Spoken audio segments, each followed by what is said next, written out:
Oi gente, bem-vindos a mais um vídeo explicando o GOT para meu namorado. E hoje vou continuar falando sobre as profecias. Bem, no vídeo passado eu introduzi a questão das profecias como metáforas. Ou seja, a maioria das profecias que a gente vê nas Crônicas de Gelo e Fogo, elas não vão ocorrer ou ocorreram exatamente como foram apresentadas, mas sim de outra maneira. Citei vários exemplos no vídeo passado, quando eu falei das profecias da Miss Mardur e da Jezorahai. Mas só para lembrar da ideia da coisa, por exemplo, a profecia do mar secando. A gente pensa que é o mar, o oceano, né? Mas não necessariamente, pode muito bem ser o mar Dothraki, que é feito de grama. E a Dany vê que ele literalmente está secando. Né? Enfim, mas eu também queria introduzir uma ideia nesse vídeo, que é a das profecias não necessariamente como metáforas, mas como reflexos de acontecimentos que já ocorreram há muito tempo ou pouco tempo, ou que estão ocorrendo nesse momento. Bem, para explicar melhor essa questão, nada melhor do que a profecia da Casa dos Imortais. Como vocês devem lembrar, quando a Dany visita a Casa dos Mortais, ela passa por um corredor que tem vários cômodos. Uns abertos, outros fechados. E nos abertos, ela vê muitos acontecimentos. Entre eles, acontecimentos que ela reconhece. Então, por exemplo, ela vê a Casa de Bravos, que ela foi criada, a Casa Porta Vermelha. E o seu...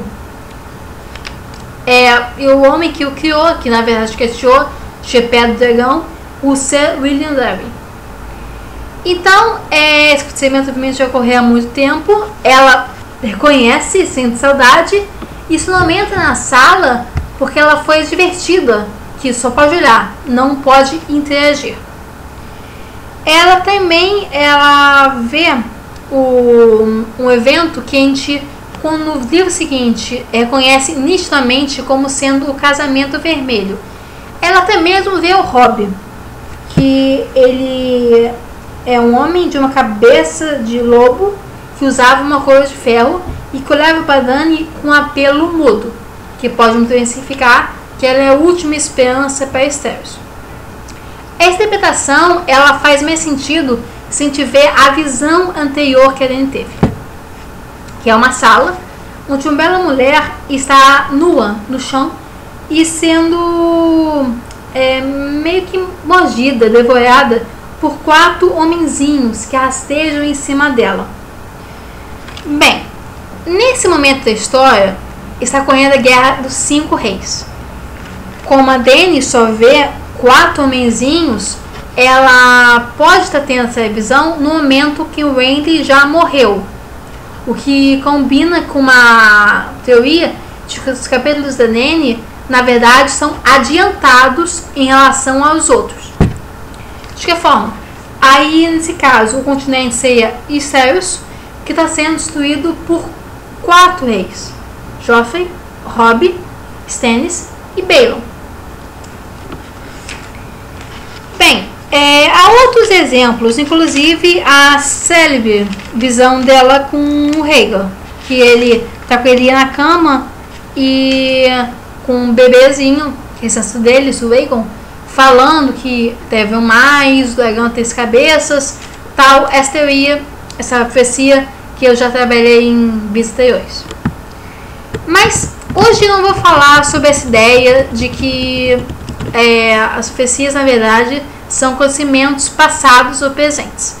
Eu vou deixar essa ideia, vou guardar cuidadosamente para quando trabalhar os vídeos do Bran, que é onde essa temática está muito presente, mesmo que a gente não esperava.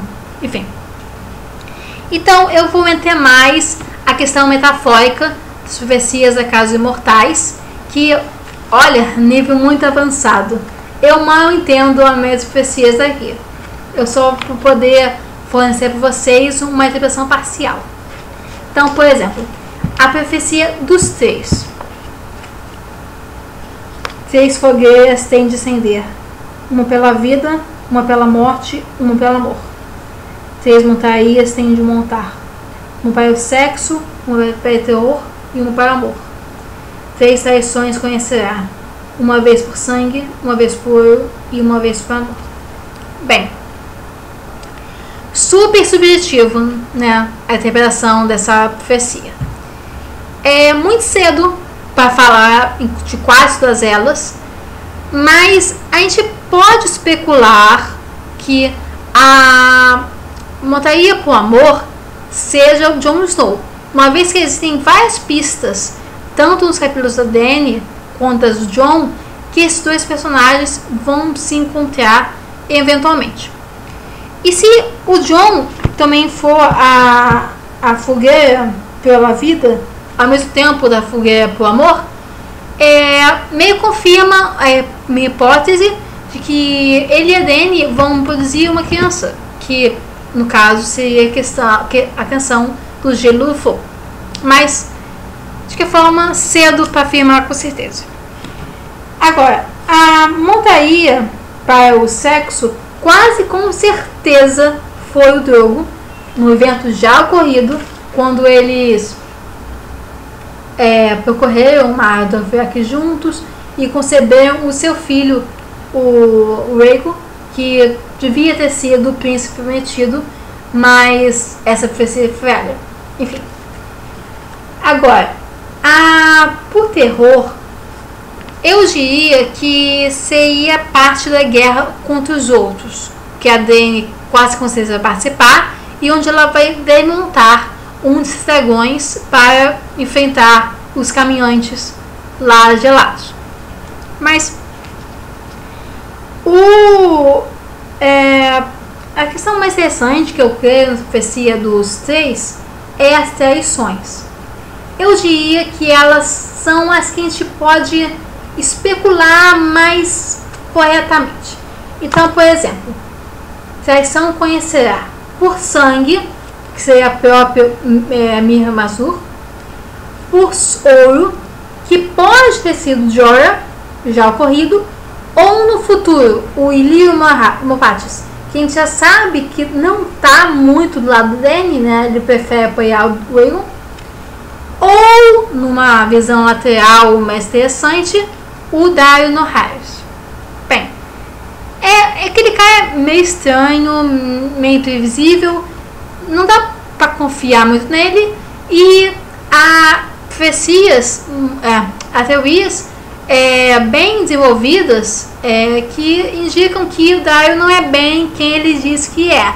Então, para ele trair a Dany, é só o mesmo passo. Agora, a traição por amor é uma questão muito interessante. Muitas pessoas dizem que essa traição já ocorreu, que no caso foi no Jorah, mas ele não traiu a Dany por amor, ele traiu a Dany por dinheiro, por ouro e para voltar para casa, né? Então, eu penso que essa profecia do traição por amor é mais complexa do que parece à primeira vista, no sentido de que, no caso, não é Dany que vai ser traída, ela vai trair alguém. No caso, o Victarion, que está lá em Meereen com os navios, provavelmente vai capturar a Dany de alguma forma, ou pelo berrante, ou mesmo por amor, né? Que o Victarion faz o tipo dela, grande, corajoso, forte, meio burro, enfim. E vai levar ela e se casar com os dragões até Estéros. Depois de cumprido a coisa, a Dany pode trair ele, tanto por questões políticas, né, que os assassinos do ferro não são lá tão queridos pelo resto dos Estéros, ou por Jon Snow, quem sabe, e sabe-se lá que consequências pode ter. Outra questão interessante é sobre a espada vermelha. Brilhando como o pôr do sol, uma espada vermelha foi erguida na mão de um rei de olhos azuis que não projetava sombra. Bem, a princípio isso parece ser um outro, né? Mas ele está carregando a espada vermelha dos heróis, né? Luminífera? Não. Provavelmente essa figura representa o Stannis, que pode ou não ser transformado a certa altura, ou, mais uma vez, é só uma metáfora, indicando que ele vai ser desmascarado, como Azor Ahai, pela Dany, que ele na verdade é uma mentira engendrada pela Melisandre. No mesmo parágrafo, nós vemos uma visão de um dragão de pano que oscilava em machos por cima de uma multidão exultante. Eu diria que essa visão, ela quase com certeza refere-se ao jovem Griff, que é o falso Aegon, que vai ser aclamado em Estéreos, já está em Estéreos, na verdade, conquistando território, que pode conquistar Ponte Tempestade em breve, mas que ele não é verdadeiro, embora seja aclamado comum pela multidão. E novamente, a Dany vai se carregar de desmascarado. Agora, a próxima visão, que eu acho uma das mais interessantes e menos compreendidas, que é uma torre fumegante, um grande animal de pedra levantou o voo, exalando fogo de sombras. Aí, pouco depois dessa visão, os imortais falam: mãe de dragões, matadora de mentiras. Bem, isso claramente se refere às visões, aos sonhos da Shireen, que os dragões de pedra dragão, vão comê-la em algum ponto. E ao plano da Melisandre de usar sangue real, para trazê-los de volta à vida. Agora, essa visão de algo que poderia ter acontecido de fato se o Davos tivesse impedido, não sabemos. Pode ser que esse dragão de pedra que poder ser contado ou vai ser acordado é o de Interfell. Mas, conforme vocês já viram nos meus anteriores, eu não acho que exista um dragão de pedra em Interfell. Novamente, o dragão que existe lá, ou existiu, ou existirá, mas está fora. Agora, a outra possibilidade bastante interessante. No quinto livro, a Melisandre afirma que o poder da muralha, ele aumentou a mágica dela, que ela é capaz de fazer coisas que ela jamais conseguiu fazer antes. Será que isso significa que a Melisandre vai conseguir em algum momento conjurar um dragão de fogo, um dragão de sombra, que ela pode conseguir passar por meio de glamour por um dragão de verdade? Ela fica poderosa, né? Isso é possível. Outra ideia muito legal é que, na verdade, esse dragão, essa besta de pedra, não é um dragão, na verdade. Que é o Kiffer, que está acompanhando o falso Aegon.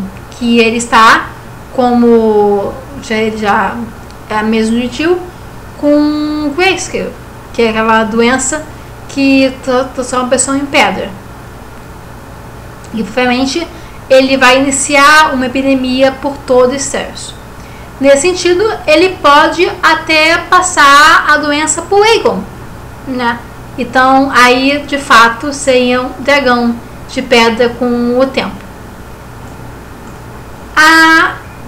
A seguir, nós temos uma visão de um cadáver que se ergue a proa de um navio, de olhos brilhantes na face morta, lábios cinzentos sorrindo tristemente. Bem, alguns dizem que essa visão é o Finn, mas olha, o Finn não tem a menor condição de conter Dany ou desempenhar qualquer papel que conste na história dela. Até porque provavelmente ele vai ser executado em breve. Então eu não diria que é ele. Parece muito mais provável que essa criatura morta seja novamente o Victarion, que está vindo para contra a Dany e para cumprir um papel muito importante na trajetória dela. E no caso, o cadáver, esse é um cadáver, refere-se ao fato que depois que teve o braço curado pelo Mocorro, que é um sacerdote vermelho aqui na Melisandre, ele mudou muito de comportamento e a tripulação mal o conhece. Para mim, ele morreu sendo em seguida ressuscitado pelo Mocorro. Então, ele não deixa de ser, na verdade, agora tipo um outro, um cadáver ambulante. Outra pista que indica isso é um jogo de palavras que faz mais sentido em inglês, né? Lábios cinzentos sorrindo tristemente, que é Grey, cinzentos, Joy, alegria, Greyjoy, Victarion Greyjoy. Para mim faz muito sentido essa hipótese. Por último, nós temos a principal pista que o Jon vai desempenhar um papel muito importante na vida da Dany e ao mesmo tempo uma forte pista que ele é realmente filho da Lyanna e do Rhaegar, que é a visão de que a Dany enxerga uma flor azul que cresce de uma fenda numa era de gelo e enche o ar de doçura. Em seguida, os imortais falam: Mãe de dragões, noiva do fogo. Tem flores desse tipo, as flores de gelo, elas azuis, né, no caso, elas eram favoritas da Lyanna, como já foi mencionado muitas e muitas vezes. E o fato delas estarem crescendo numa muralha de gelo indica que há alguém com relação com a Lyanna que está na muralha. Como o Benji desapareceu há muito tempo, só pode ser o Jon, no caso. E o azul do ar indica algum sentimento doce, literalmente amoroso entre os dois personagens.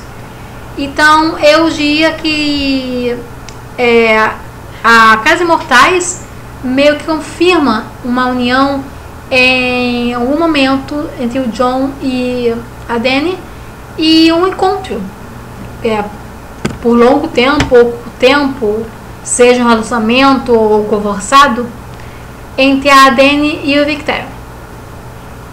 Mas, como vocês podem ver, é tudo muito subjetivo e não dá para certeza de nada até a série estar completa, né? Enfim. Então, se gostarem, pessoal, curtam. Se quiserem, compartilhem. Deixem comentários aqui embaixo falando o que acharam. E se quiserem mais isso como esse, não deixem de se inscrever. E se vai ser próximo vídeo, quando eu vou falar sobre outro personagem muito interessante e muito elucidativo da trajetória da Dany, que é a Quaithe, né? Esse mistério de pessoa que a gente, na verdade, mal sabe quem é. Também vou discutir a identidade dela, tá? Tchau, tchau.